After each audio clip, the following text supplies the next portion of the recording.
शांति। आज बाप दादा के 19 जनवरी 2021 के ईश्वरीय महावाक्य हैं। मीठे बच्चे, अपने स्वीट बाप को याद करो तो तुम सतो प्रधान देवता बन जाएंगे। सारा मदार याद की यात्रा पर है। प्रश्न, जैसे बाप की कशिश बच्चों को होती है, वैसे किन बच्चों की कशिश सबको होगी?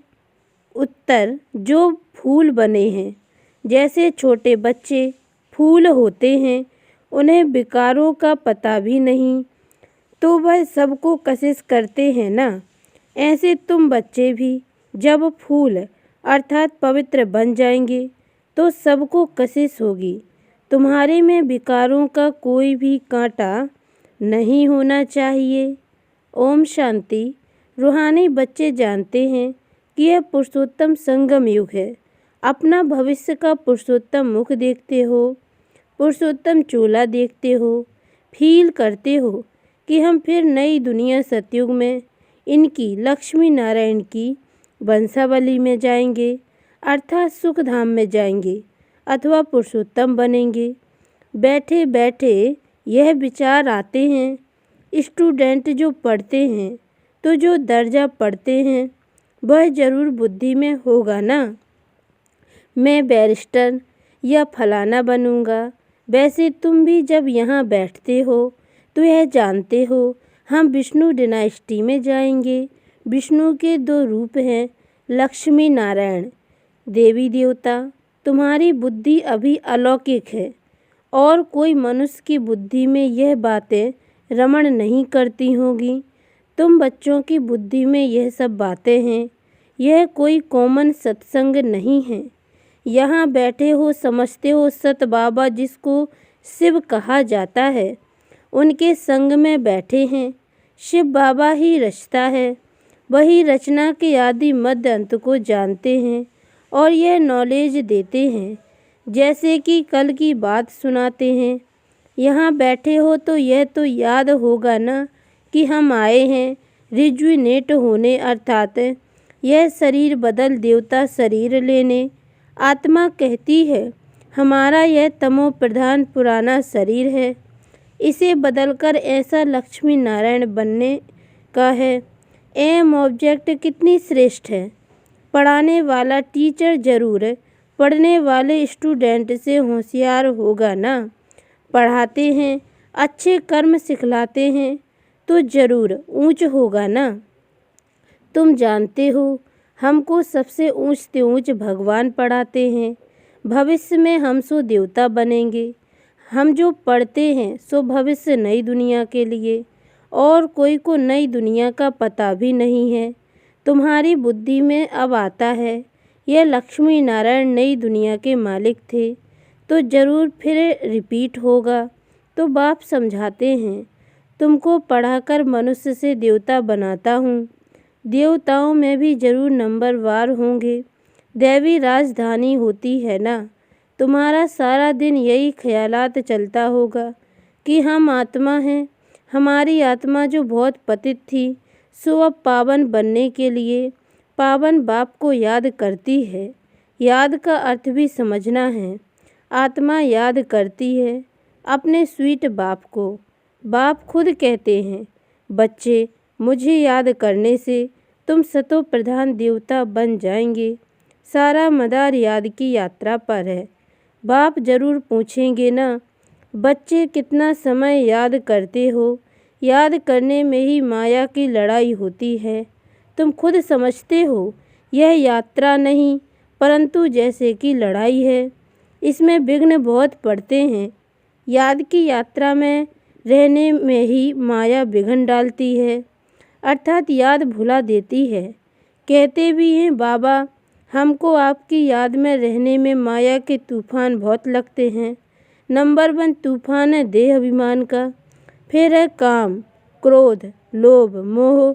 आज काम का तूफान, कल क्रोध का तूफान, लोभ का तूफान आया। आज हमारी अवस्था अच्छी रही, कोई भी तूफान नहीं आया। याद की यात्रा में सारा दिन रहें, बड़ी खुशी थी। बाबा को बहुत याद किया। याद में प्रेम के आंसू बहते रहते हैं। बाप की याद में रहने से तुम मीठे बन जाएंगे। तुम बच्चे यह भी समझते हो कि हम माया से हार खाते खाते कहाँ तक आकर पहुँचे हैं। बच्चे हिसाब निकालते हैं, कल्प में कितने मास कितने दिन हैं। बुद्धि में आता है ना। अगर कोई कहे लाखों वर्ष आयु है तो फिर कोई हिसाब थोड़ी कर सके। बाप समझाते हैं यह सृष्टि का चक्र फिरता रहता है। इस सारे चक्र में हम कितने जन्म लेते हैं, कैसे डायनेस्टी में जाते हैं, यह तो जानते हो ना। यह बिल्कुल नई बातें, नई नॉलेज है, नई दुनिया के लिए। नई दुनिया स्वर्ग को कहा जाता है। तुम कहेंगे हम अभी मनुष्य से देवता बन रहे हैं।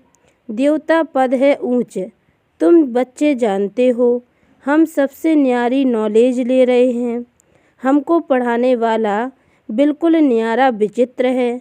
उनको यह साकार चित्र नहीं है, वह है ही निराकार। तो ड्रामा में देखो कैसा अच्छा पाठ रखा हुआ है।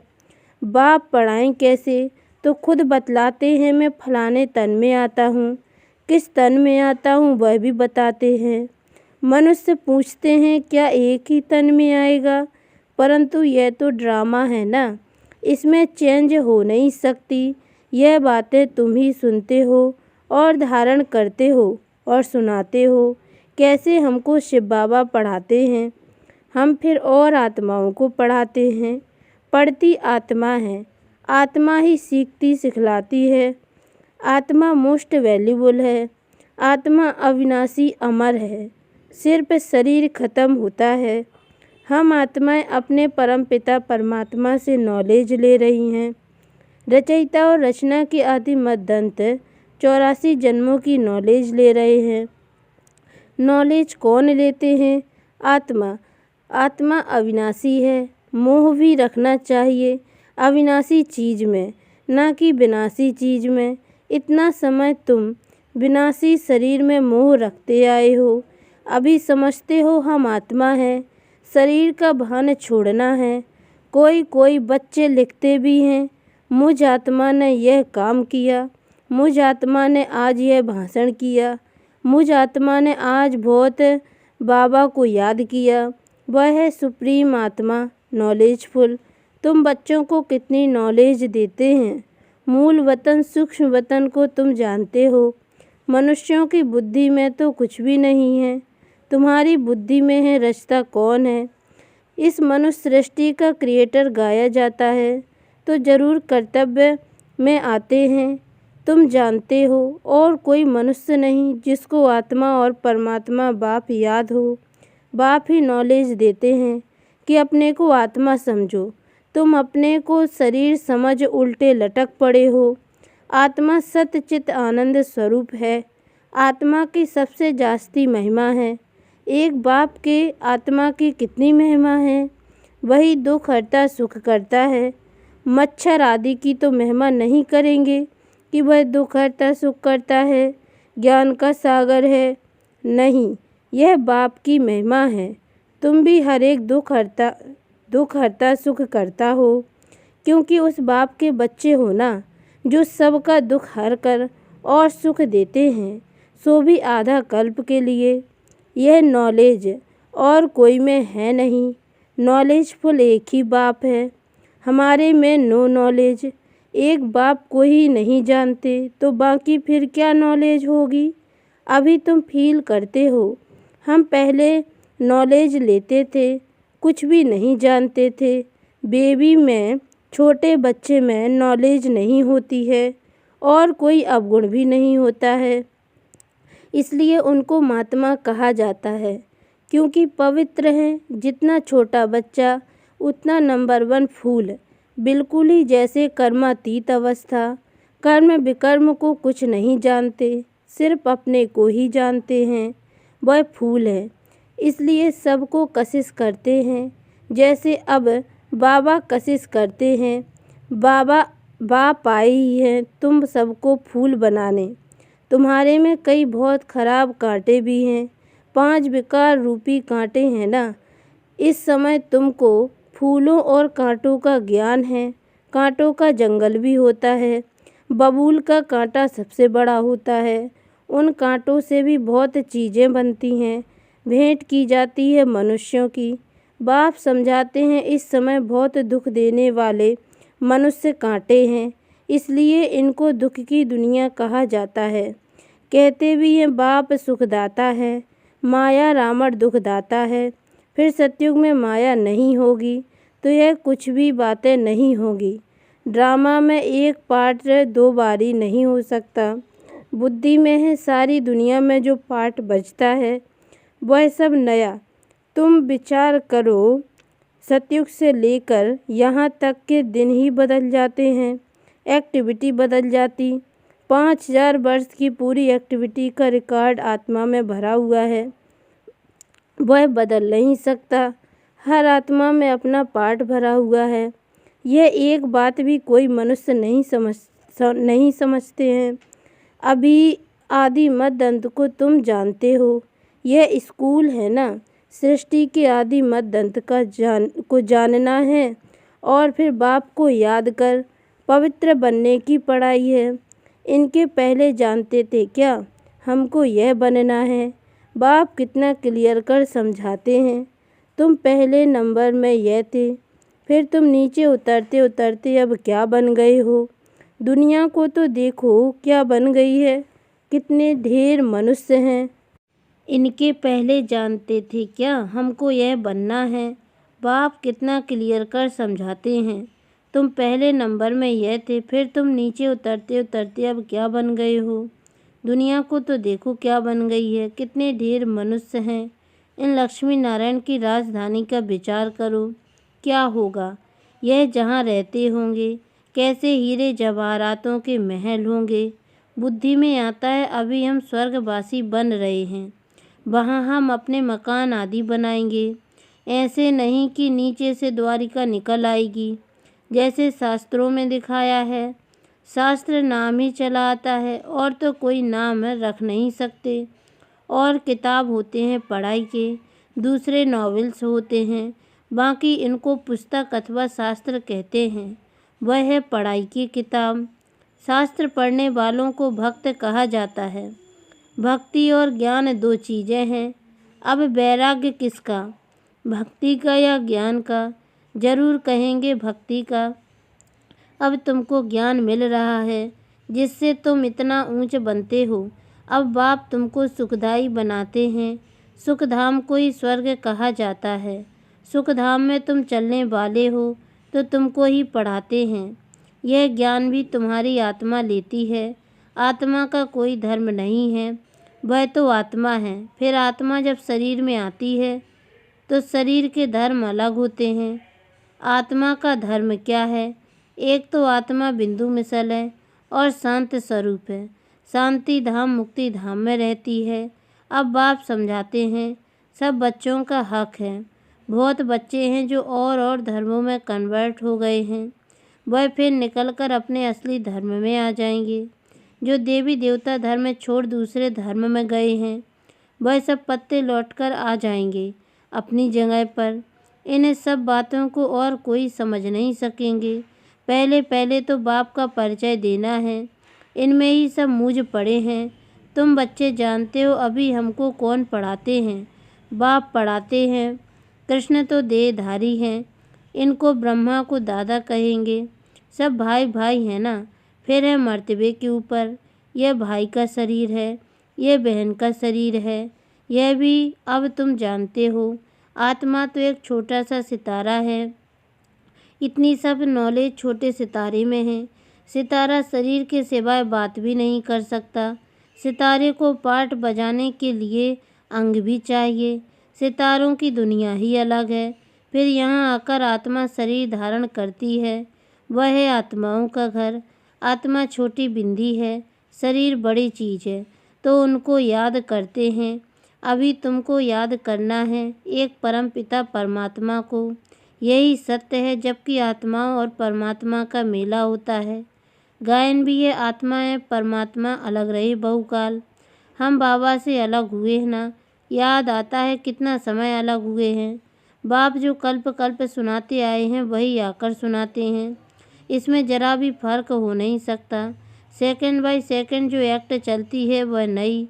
1 सेकंड पास होता है, मिनट पास होता है, उनको जैसे छोड़ते जाते हैं पास होता जाता है, ताकि कहेंगे इतने वर्ष, इतने दिन, मिनट, इतने सेकंड पास कराए हैं। पूरा 5000 वर्ष होगा, फिर एक नंबर से शुरू होगा। एक्यूरेट हिसाब है ना। मिनट सेकंड सब नोट करते हैं। अभी तुमसे कोई पूछे इसने कब जन्म लिया था, तुम गिनती कर बताते हो। कृष्ण ने पहले नंबर में जन्म लिया है। शिव का तो मिनट सेकंड कुछ भी नहीं निकाल सकते हो। कृष्ण की तिथि तारीख पूरा लिखा हुआ है। मनुष्यों की घड़ी में फ़र्क पड़ सकता है मिनट सेकंड का, शिव बाबा के अवतरण में तो बिल्कुल फ़र्क नहीं पड़ सकता। पता भी नहीं पड़ता कि कब आया, ऐसे भी नहीं साक्षात्कार हुआ तब आया, नहीं अंदाज से कह देते हैं। बाकी ऐसे नहीं, उस समय प्रवेश हुआ, साक्षात्कार हुआ कि हम फलाना बनेंगे। अच्छा, मीठे मीठे सिके लदे बच्चों प्रति माता पिता बाप दादा का याद प्यार और गुड मॉर्निंग। रूहानी बाप की रूहानी बच्चों को नमस्ते, और हम रूहानी बच्चों की ओर से भी रूहानी माता पिता बाप दादा को याद प्यार और गुड मॉर्निंग बाबा नमस्ते। धारणा के लिए मुख्य सार। पहली पॉइंट, सुख धाम में चलने के लिए सुखदायी बनना है। सबके दुख हर कर सुख देना है, कभी भी दुखदायी कांटा नहीं बनना है। दूसरी पॉइंट, इस विनाशी शरीर में आत्मा ही मोस्ट वैल्यूबल है, वही अमर अविनाशी है। इसलिए अविनाशी चीज़ से प्यार रखना है, देह का भान मिटा देना है। वरदान, एक बल एक भरोसे के आधार पर मंजिल को समीप अनुभव करने वाले हिम्मतवान भव। ऊंची मंजिल पर पहुंचने से पहले आंधी तूफान लगते ही है। स्टीमर को पार जाने के लिए बीच भंवर से क्रॉस करना ही पड़ता है। इसलिए जल्दी में घबराओ मत, थको व रुको मत, साथी को साथ रखो तो हर मुश्किल सहज हो जाएगी। हिम्मतवान बन, बाप की मदद के पात्र बनो।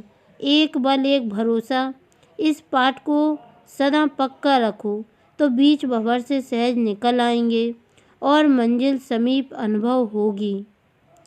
स्लोगन, विश्व कल्याणकारी वह है जो प्रकृति सहित हर आत्मा के प्रति शुभ भावना रखते हैं। ओम शांति।